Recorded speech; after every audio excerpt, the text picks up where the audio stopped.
Today I'm looking at how we can use a Born-Haber cycle to calculate lattice enthalpies. Sodium chloride, ionic compound, exists as an ionic lattice. We can measure the amount of energy it takes to pull that lattice apart so that our solid becomes gaseous ions, and that enthalpy change, the enthalpy change for the conversion of 1 mole of an ionic solid into gaseous ions, is our lattice enthalpy, and it's given the symbol delta lat H, or more commonly delta LE H for enthalpy change. As we might imagine, this is a highly endothermic process. For sodium chloride, it clocks in at around plus 787 kilojoules per mole. It takes a lot of energy to overcome all the electrostatic attractions between the ions in the lattice. Now, this value is determined by working backwards using experimental data and a type of Hess cycle, and that type of Hess cycle is a Born-Haber cycle. So let's start by considering the actual reaction as would happen in the lab.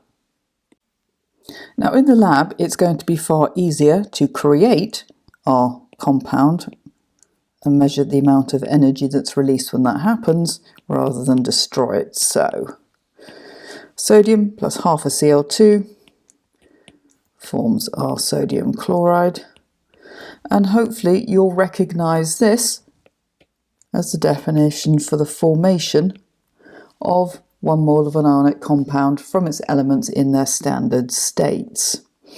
Now, we can perhaps imagine that this reaction can happen via a series of steps. So we're going to break this reaction down. So let me just take that out for the time being.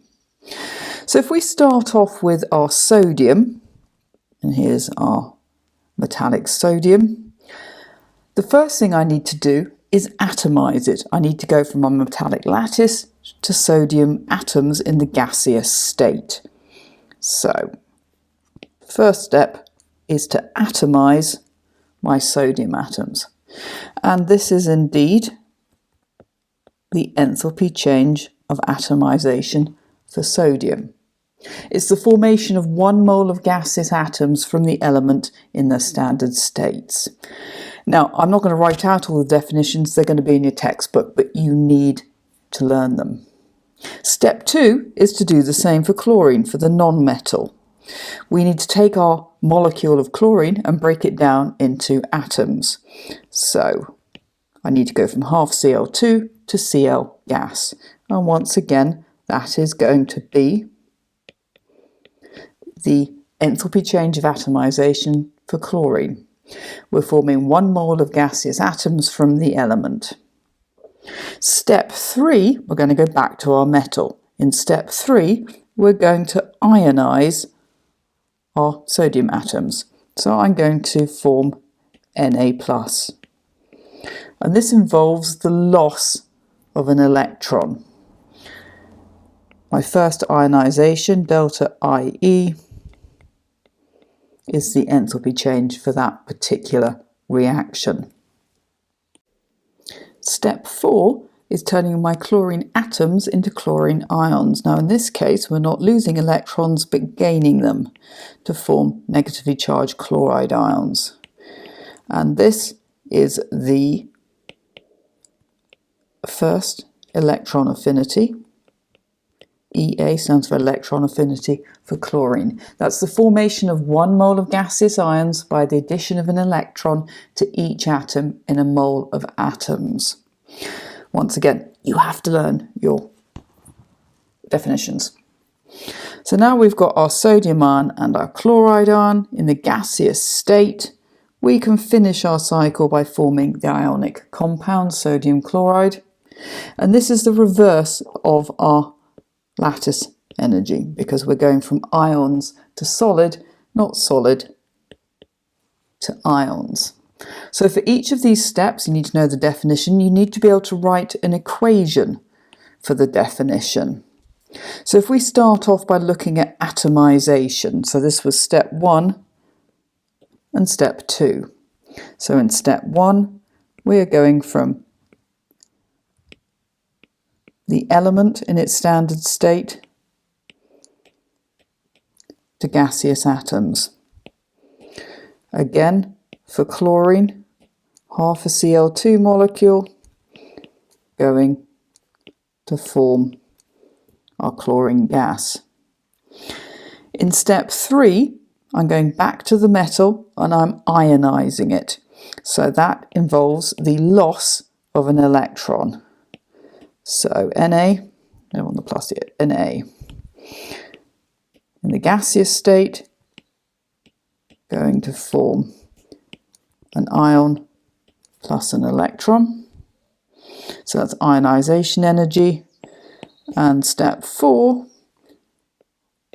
was forming an ion from the atom for the non-metal. In this case, we are adding an electron. So Cl gas going to form Cl minus gas plus an electron. Let's get that right.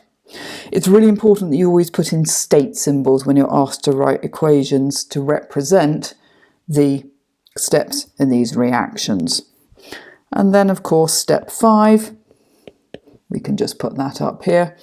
We've got Na plus gas plus Cl minus gas going to form NaCl solid. So this is our Hess cycle or enthalpy cycle that links all the steps together that take us from elements reacting together to form an ionic compound. However, as you can see right here, it's a little bit messy. It makes more sense to put this onto an energy level diagram, and at that point we have a Born-Haber cycle. So let's be clear with the Born-Haber cycle, we're taking that Hess cycle and putting it onto an energy level diagram. Let's start by appreciating what our actual reaction is. It's very easy to get lost when we're putting all this information together. And that was the enthalpy of formation of sodium chloride. That is our kind of ground zero reaction, which is the way I'd like to think about it. Elements in their standard states, we can kind of think of that's our zero line. So I'm going to start with that. I'm actually going to put it quite a way down the page. I hope I'm going to leave myself enough space for this. So NaS half Cl2. Enthalpy of formation is an exothermic reaction. So we are going to release energy when we form the solid ionic lattice. So I can represent that like so. Let's run through our steps again. In order to turn our elements into our lattice, we're going to assume that we go through these steps. Firstly, I'm going to atomize my sodium. That involves energy. We're overcoming the metallic lattice. So that's going to become Na gas plus half Cl2. I haven't done anything to my chlorine yet. That becomes step 2. Step 2 involved atomizing our chlorine. So Na gas, no change there, plus Cl gas. We can write on our actual enthalpy changes. So let's put in enthalpy of formation. This is the enthalpy change of atomization for sodium and the enthalpy change of atomization for chlorine, half Cl2. We then went back in step 3 to our metal. We're going to ionize our sodium. So we are going to have Na plus gas plus Cl gas. We're just taking one step, one element at a time. So this is our first ionization energy for sodium. Now, in an exam or if this is an A-level question, you'd have the numbers. You would see that each of these changes, so that was 1, 2, 3, are endothermic. But we can also think about it in terms of bond breaking, bond making. If I rip an electron out of a sodium atom, first ionization of sodium, it's going to take energy. It's going to be endothermic. Okay, so we're now at the top of our cycle. So I'm going to put in, since we're at the top, a new line so that we can come down again, because adding an electron to chlorine is an exothermic process. So we are going to drop to form, well, we've already formed our sodium ion in the gaseous state, and now we've formed our chloride ion. So this is step 4, and this was the electron affinity, the first electron affinity for chlorine. Now, the final step is taking our gaseous ions and turning them into our ionic solid. So that was the reverse lattice energy. So minus delta Le for sodium chloride. So that there was our step number 5. Once we've got that, if we were asked to calculate a value for the lattice enthalpy of sodium chloride, we can use this cycle. All we need to do next is put the numbers in, and you'd be given the numbers you need. So let's go ahead and do that. So enthalpy change of formation for sodium chloride is minus 411 kilojoules per mole. Atomizing sodium metal to sodium gas, plus 108. Atomizing chlorine, plus 121.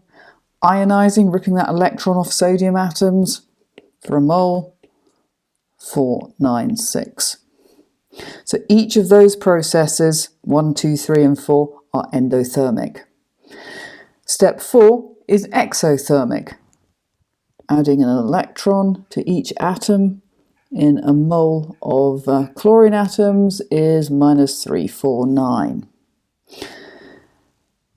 So how do we take those numbers and turn it into a value for the lattice enthalpy? Well, we're going to do this in exactly the same way as we would do a Hess cycle.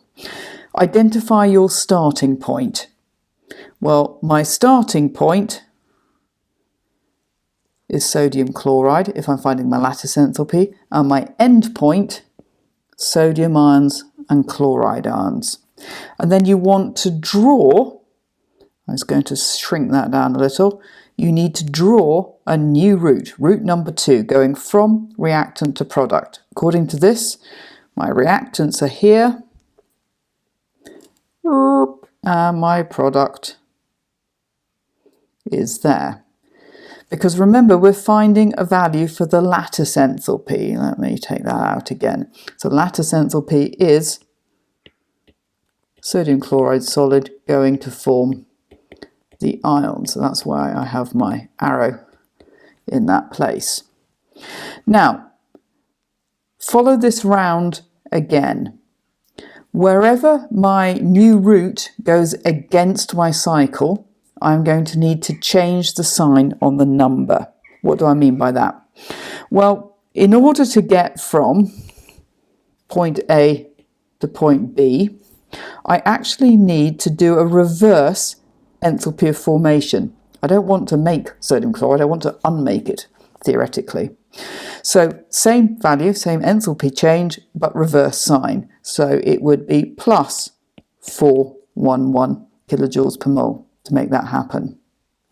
And then I can see that each of my other enthalpy changes goes in the same direction as my new route. So all I have to do now is put each of these values into a calculation. You write it out exactly as it is written. That way, when you plug it into your calculator, you can't possibly go wrong, seriously. So it is plus 411. We're just going to add them together. Plus 108, plus 121, plus 496, plus minus 349. Plug that in, we come out with a value of plus 787 kilojoules per mole.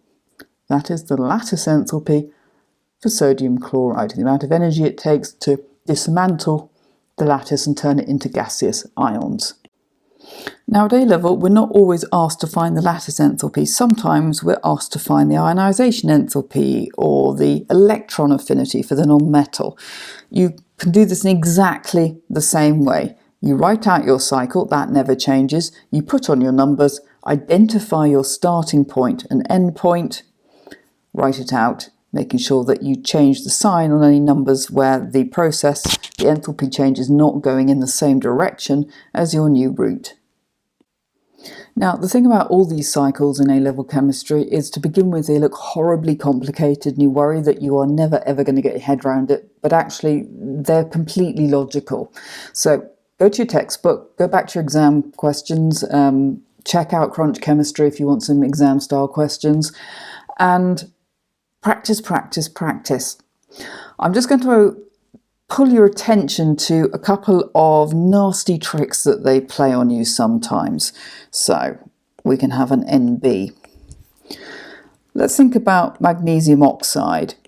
So if I were to write out the lattice enthalpy, going to Mg2 plus gaseous plus O2 minus gaseous. The first step is going to be the same. We can take our magnesium and we can turn it from a metal to a gas. And then we would want to ionize it. Now, because it is a 2+ ion, we're going to have to put in 2 ionization steps. You've got the first ionization step, so Mg gas going to Mg plus, so the loss of the first electron. So that is my first ionization enthalpy.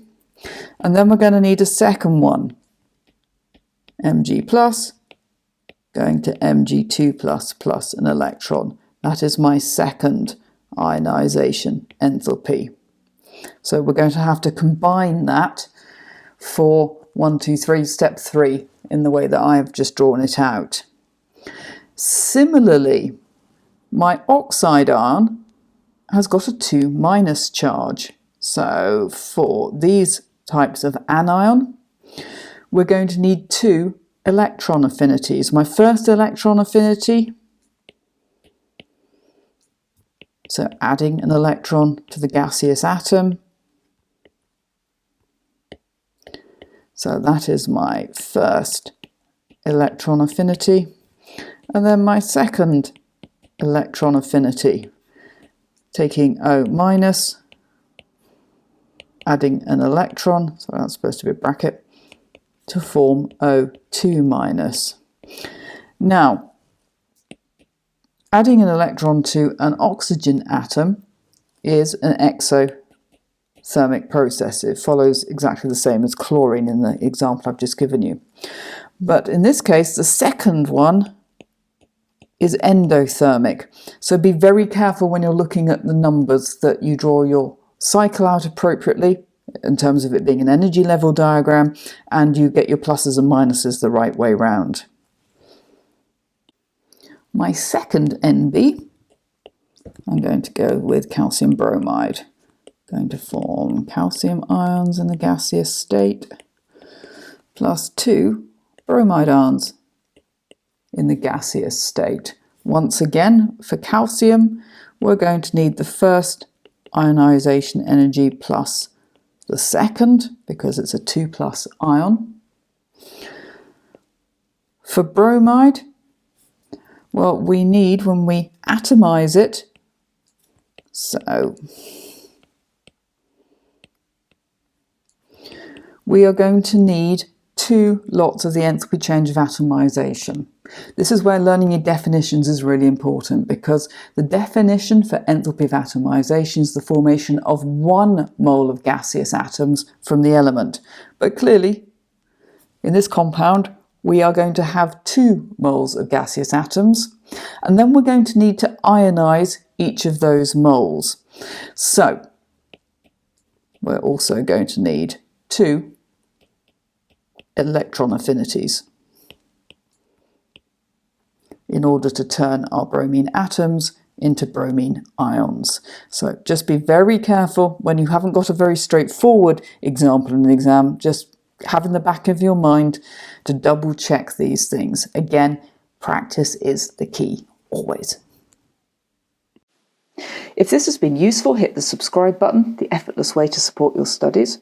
And by clicking the link in the blurb below, it will take you straight to the Crunch Chemistry School, where you'll find all the resources you need to get that A-star grade at A-level. Together we can do this.